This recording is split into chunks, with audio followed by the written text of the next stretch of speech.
સુરતમાં ખાડીપુરના અસરગ્રસ્ત પરિવારોને રાજ્ય સરકારની સહાય સરળતાથી મળી રહે તે માટે હવે ખાસ પહેલ કરાઈ હોય તેમ ઉધના ખાતે આવેલ કમલમ કાર્યાલય ખાતે સહાયના સાથી અભિયાન શરૂ કરી લોકોને જરૂરી માર્ગદર્શન આપવામાં આવશે। સુરતમાં પૂરથી અસરગ્રસ્ત નાગરિકોને રાજ્ય સરકાર દ્વારા જાહેર કરાયેલા સહાય પેકેજનો લાભ સરળતાથી મળી રહે તે માટે સહાયના સાથી અભિયાનનો પ્રારંભ કરવામાં આવ્યો છે।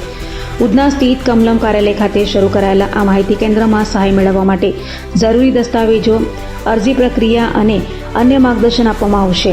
દરરોજ સવારે 11 વાગ્યાથી સાંજે 5 વાગ્યા સુધી કાર્યરત રહેતું આ કેન્દ્ર અસરગ્રસ્ત પરિવારોને યોગ્ય માહિતી અને સહાય મેળવવામાં મદદરૂપ બનશે। એ પરિસ્થિતિમાં આપ સૌ મીડિયાના મિત્રોએ પણ ખૂબ જ મહેનત અને ધગશથી જે રીતે સાથ સહકાર આપ્યો છે એ બદલ આપ સૌ મીડિયાના મિત્રોનો પણ આપણે આભાર વ્યક્ત કરીએ છીએ।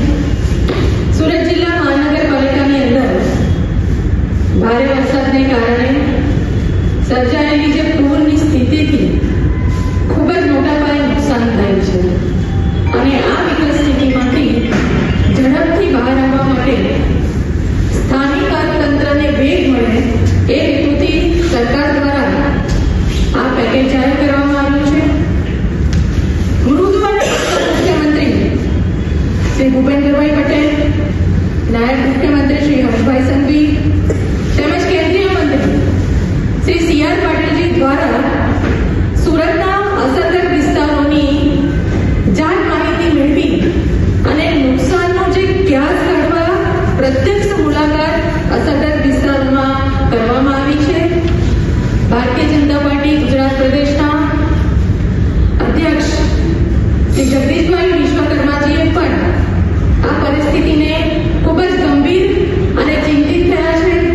તેની સાથે સાથે અત્યાર સુધીમાં કોઈ પણ આવી વિકટ પરિસ્થિતિમાં હર હંમેશ પ્રજાની સાથે રહેતી ભારતીય જનતા પાર્ટીનું નેતૃત્વ જ્યારે પણ આ રાહત ફંડ એ અસરગ્રસ્તો માટે હર હંમેશ ખડે પગે ઊભી રહે। માનનીય મુખ્યમંત્રી શ્રી, નાયબ મુખ્યમંત્રી શ્રી અને એમણે જે પ્રેસ કોન્ફરન્સ દ્વારા જિલ્લા અને મહાનગરની અંદર નાની લાકડીઓ ચલાવતા હોય, નાના ગલ્લાઓ જેમના હોય એવા લોકોને ઉચ્ચ એટલે કે 7,500ની રોકડ સહાય કરવાનો નિર્ણય કર્યો છે અને લોકો સુધી લગભગ અત્યાર સુધી પહોંચી ગયો છે।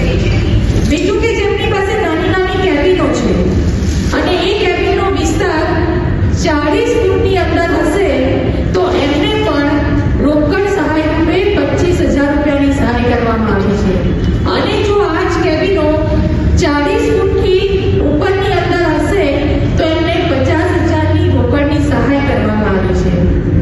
અને એનાથી આગળ જઈએ તો આપણે જોયું છે કે સુરત મહાનગરની અંદર પણ અને જિલ્લામાં પણ કે જે નાના નાના વેપારીઓ છે અને હાલમાં જ હવે તો તહેવારો છે સરકાર દ્વારા એ બદલ આપણે સરકારનો પણ ખૂબ ખૂબ આભાર વ્યક્ત કરીએ।